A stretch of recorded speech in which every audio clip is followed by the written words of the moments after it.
జై వీరబ్రహ్మ జై గోవింద బాబా జై. నేను మీ కృష్ణమాచార్య. శ్రీ బ్రహ్మపదం.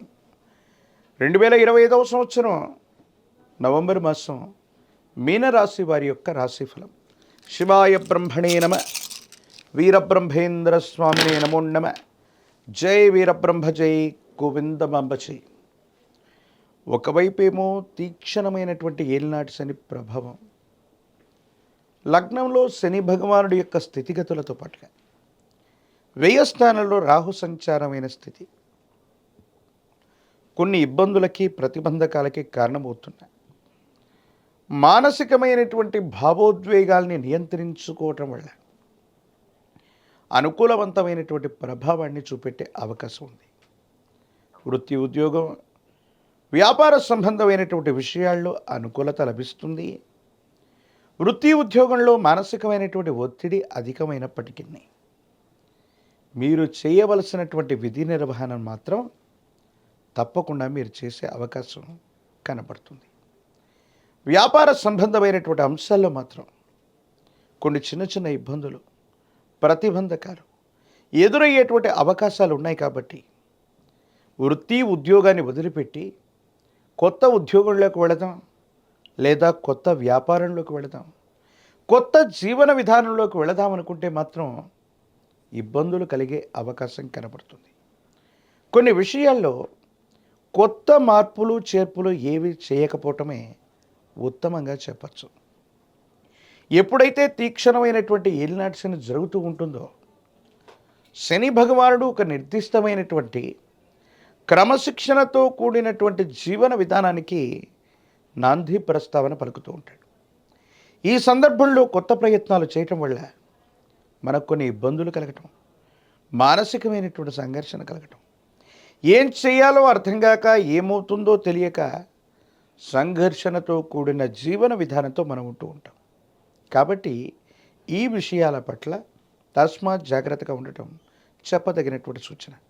ప్రత్యేకించి వైవాహిక జీవితంలో భార్యాభర్తలకు సంబంధించినటువంటి అంశంలో మూడవ వ్యక్తి యొక్క ప్రమేయం చేత అపోహలు, అపార్థాలు, అపనిందలు వచ్చే అవకాశం ఉంది. ఒకరి వైపు మరొకరికి గౌరవం, ప్రపత్తులు కలిగి ఉన్నప్పటికీ కూడా అహంకారపూరితమైనటువంటి ధోరణి వల్ల, లేక అహం దెబ్బతినటం వల్ల బాంధవ్యాలు దూరం అయ్యేటువంటి అవకాశం ఉంది. ప్రత్యేకించి వివాహ సంబంధమైనటువంటి పరిస్థితులు, వైవాహిక జీవితానికి పరితపించే వాళ్ళు, వివాహం కానటువంటి వాళ్ళకి అనుకూలవంతమైన యోగం కూడా ఉంది. సంతానపరమైన అంశాలు బాగున్నాయి. వారికి సంబంధించినటువంటి విద్యా, ఉద్యోగం, భవిష్యత్తు కోసం మీరు చేసే ప్రయత్నాలు సఫలీకృతమవుతూ ఉంటాయి. ప్రత్యేకించి వారికి సంబంధించినటువంటి ఆరోగ్యపరమైనటువంటి అంశాల పట్ల కూడా తస్మాత్ జాగ్రత్తగా ఉండటం చెప్పదగినటువంటి సూచన. సహోదర సహోదరి వర్గానికి సంబంధించిన వ్యక్తులు, ఎంతో కాలంగా మిమ్మల్ని వ్యతిరేకిస్తున్నటువంటి వ్యక్తులు కూడా మీ స్థాయి పెరిగిందనో, వాళ్ళకంటే గొప్పగా ఉన్నారనో వాళ్ళు మళ్ళీ మిమ్మల్ని అనుసరిస్తారు.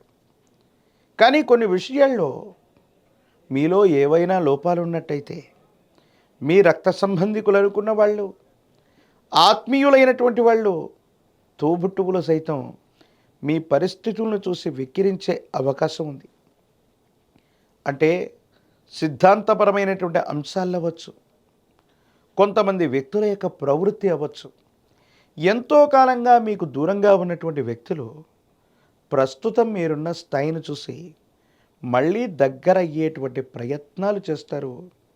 ఈ విషయంలో వాళ్ళు రక్త సంబంధికులైనప్పటికీ కూడా తస్మాత్ జాగ్రత్తగా ఉండటం చెప్పదగినటువంటి సూచన. కొన్ని ప్రయోజనాల్ని పొందటానికి వేగవంతమైనటువంటి నిర్ణయాలు తీసుకోవలసినటువంటి అవకాశం ఉంది. ఆరోగ్యపరమైనటువంటి అంశాల్లో దీర్ఘకాలికంగా ఉన్నటువంటి ఆరోగ్య సమస్యలు మీకు ఇబ్బంది కలిగించేటువంటి ప్రయత్నం చేస్తాయి. ఎముకలు, కండరాలు, కీళ్లకు సంబంధించినటువంటి ఆరోగ్యపరమైనటువంటి అంశాలు ఏవైతే ఉన్నాయో కొన్ని ఇబ్బందులకు కారణమయ్యే అవకాశం ఉంది. కాబట్టి దీర్ఘకాలికమైనటువంటి ఆరోగ్య సమస్యల పట్ల తస్మాత్ జాగ్రత్తగా ఉండటం చెప్పదగినటువంటి సూచన. ఒకవేళ ఇప్పటికే దీర్ఘకాలికమైనటువంటి సమస్యలు ఏవైనా ఉంటే వైద్యుడి యొక్క పర్యవేక్షణకు వెళ్ళటం కూడా మంచిది. ప్రత్యేకించి వృత్తి ఉద్యోగంలో అవ్వచ్చు, వృత్తి వ్యాపారంలో అవ్వచ్చు, కొత్త నిర్ణయాలకు ఇది సరైనటువంటి సమయం కాదు. ఇప్పుడున్న జీవన విధానంతో, ఇప్పుడున్నటువంటి పరిస్థితులతో కొద్ది కాలం రాజీ పడితే అత్యున్నతమైనటువంటి మానసికమైనటువంటి సంతోషం కలిగినటువంటి పరిస్థితులు మీకు సొంతమయ్యేటువంటి అవకాశం ఉంది. భావోద్వేగాలను నియంత్రించుకోవటం యుగదాయకమైనటువంటి ఫలితాలకు కారణమవ్వచ్చు. రాజకీయపరమైనటువంటి రంగంలో ఉన్నటువంటి వాళ్ళకి అనుకూలవంతమైనటువంటి కాలం, వివాహం కానటువంటి వారికి వివాహ యోగం ఉన్నది. ఉద్యోగం రానటువంటి నిరుద్యోగులు ఏకాగ్రతతో ప్రయత్నం చేస్తే సానుకూలవంతమైన ఫలితాన్ని తప్పకుండా పొందేటువంటి అవకాశం కనపడుతూ ఉంటుంది. ఏది ఏమైనప్పటికీ కూడా సూర్య భగవానుడి యొక్క ఆరాధన చేయటం, ఆదిత్య హృదయాన్ని పారాయణ చేస్తూ ఉండటం, సూర్య భగవానుడికి నమస్కరిస్తూ ఉండటం యోగదాయకమైన ఫలితాలకి కారణమవుతుంది. విశేషవంతమైన పవిత్రమైన కార్తీక మాసంలో పరమేశ్వరుడికి ఏకవార రుద్రాభిషేకాన్ని నిర్వర్తించటం, ప్రత్యేకించి సూర్య భగవానుని ఆదిత్య హృదయంతో పూజించటం, ఒక పంచముఖి రుద్రాక్షని మహాకాల వీరవృక్షని మెళ్ళో ధరించటం వల్ల తీక్షణమైనటువంటి ఏలినాటి శని తగ్గే అవకాశం ఉంటుంది. ప్రత్యేకించి అనునిత్యం కూడా తంత్రమాల చూర్ణం చేత స్నానాన్ని చేస్తుంటే సానుకూలవంతమైన స్థితిగతుల్లో జీవితం ఉంటుంది. భవిష్యత్ అంతా కూడా చక్కగా ఉండే అవకాశం కనపడుతుంది.